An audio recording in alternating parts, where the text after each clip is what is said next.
Awareness and orientation. It is critical to a young player's development to work on improving puck handling skills while simultaneously learning to accurately assess what is occurring in other areas of the rink, both for making a play and avoiding a check.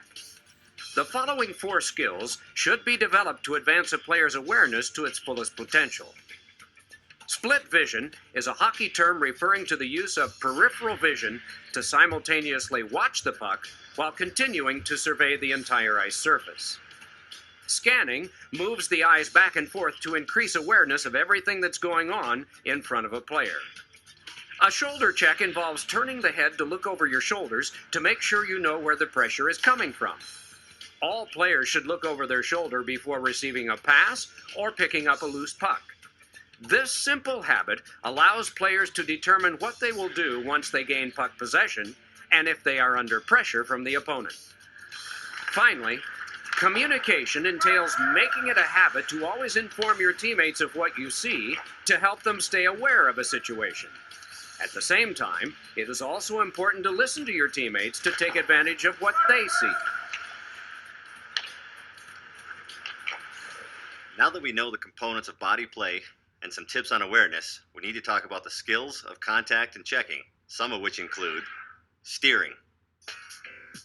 Keeping the opponent to the outside and forcing him away from the middle of the ice is common to most defensive strategies in all areas of the ice. Steering is a low-energy, almost passive method used in forechecking, in neutral zone defense, and also in penalty killing. By positioning to the inside of the ice and leaving the outside areas open, the opponent is invited to move into these areas.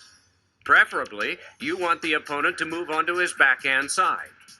When the opponent starts moving, continue to hold the inside and isolate the opponent to the outside. The perfect position is slightly behind the opponent.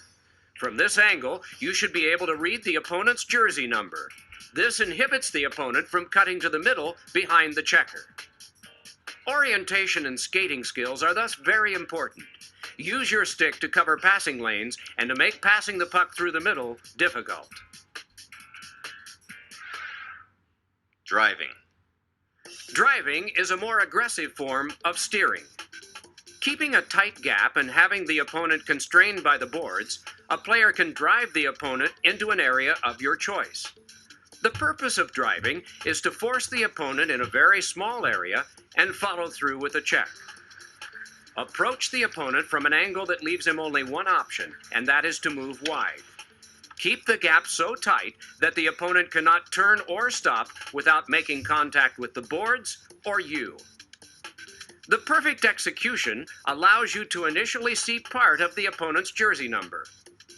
As you maintain the inside track, try to cut off the opponent's line of travel and end up with your hands and shoulders in front of the opponent and your hip behind. At the final stage of the drive, you can separate the opponent from the puck with a stick check by rubbing out or with a side body check. Defensive side positioning. Defensive side refers to you positioning yourself in an area so the opponent must pass through your area before the opponent can get to the net. It takes extraordinary skating skills as well as well-trained read and react skills to perform this task effectively, since you are attempting to control the defensive side of your opponent all the time and in all 3 zones. Developing these skills will enhance your forechecking as well as your neutral zone and defensive zone coverage. In penalty killing, defensive side coverage is paramount to success. Try to stay square to the opponent and use an active stick with the stick on puck in tight to apply pressure without giving up your position. A low center of gravity with a deep knee bend will prepare you for body contact and increase your ability to move. Your objective is to position your body between the opponent and your net, staying in the lane from the opponent's perspective, not the puck's. Focusing on the opponent's chest will facilitate this task. Receiving and checking by the boards. When a player collides with the boards or receives a body check, it is important to operate from a strong and stable position and let a well-protected body partially absorb the impact. When the collision is imminent and unavoidable, do not remain passive. You must play active and become just as much a checker as the person who is trying to check you. React by positioning the hip and skate against the boards. Brace with your arm against the glass. Unload the inside skate and lean into the checker.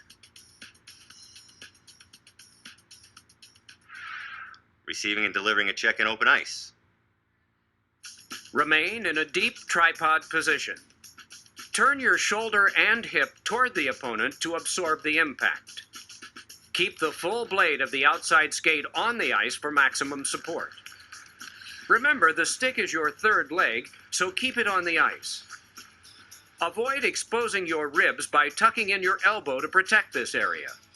This posture could expose your inside knee to a vulnerable position, so unload the inside skate at the moment of contact. Apply power with your outside skate. Receiving a check from behind. Even though checking from behind is strictly prohibited, players must still understand how to remain protected if the situation does occur. A key is to always make your approach to the boards and puck at an angle, never straight on. This will put you in a more favorable position. When pressured from behind, hold your hands up to brace and help absorb the impact. You can then push off the glass. Try to keep your hips away from the boards and support yourself with your skates and knees. Keep your balance on the middle part of the blade, control the puck with your skates, and do not look down. Rubbing out. The rub out is a version of what could be termed the perfect check. A checker not only separates the opponent from the puck, but also gains puck possession. As long as your primary drive is toward the puck, you can lean into the opponent to hold your lane. With good angling skills, you will be able to time your approach so you end up slightly ahead of the opponent. You can then rub him out prior to picking up the puck by pinching off his space or path to the puck. Begin by approaching the puck using a deep wide stance. The first focus is to establish body position on the opponent with respect to the puck. If you are neutral with the opponent, keep your stick on the ice and ready to apply a stick check. Use your outside foot for power to hold your lane. Now time your approach to end up slightly ahead of the opponent. Maintain a deep, wide stance and keep the stick on the ice. When this body contact occurs in the proximity of the boards, you can rub out the opponent and bring him to a halt. Screening out.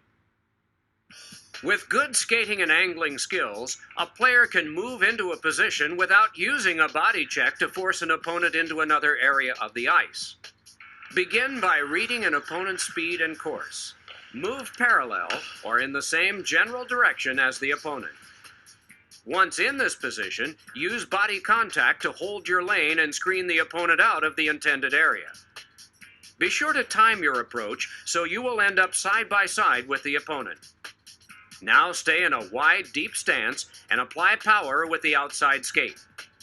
Use an active stick and be prepared to stick check or body check.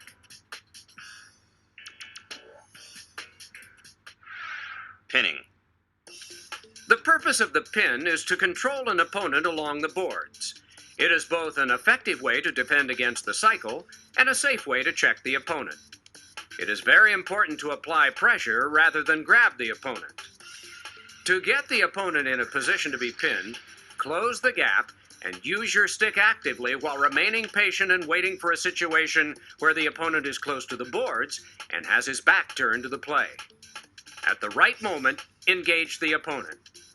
Place your knee between the opponent's knees while putting your skates in a T position. Apply pressure by extending the knee of your rear leg.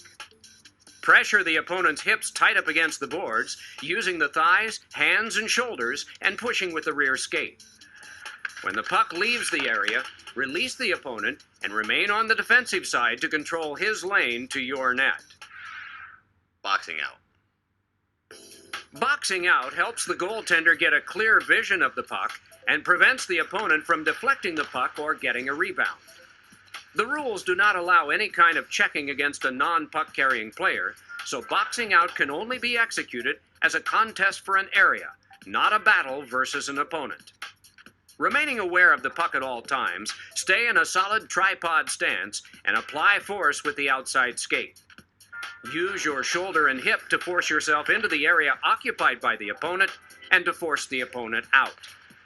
Be prepared to launch a lift, press, or tap check if the puck approaches. Now let's talk about some suggestions for teaching body contact and checking drills. Body contact and checking drills should be a part of every practice. During drills, make sure the players understand which particular skills they are working on. Make body contact and checking drills a priority for all players. Emphasize why checking is important. Use competitive drills that place players in the situation of winning short races to the puck. Develop drills and small area games that occur in confined areas. Develop drills and games that simulate game situations and force players to make quick decisions and develop better hockey sense. Develop off-ice training drills and movements that incorporate body control, body contact, and checking into dryland sessions. Remember that you're dealing with young athletes going through many changes. Body contact, checking, playing along the boards, and physical play may be something brand new to some players. Some players might experience great fear at the idea of being checked into the boards or being hit in open ice. Allow players to realize success in a physical situation, allowing them to gain confidence. Questioning their courage or shaming a young player will do little more than damage to their self-esteem and self-worth.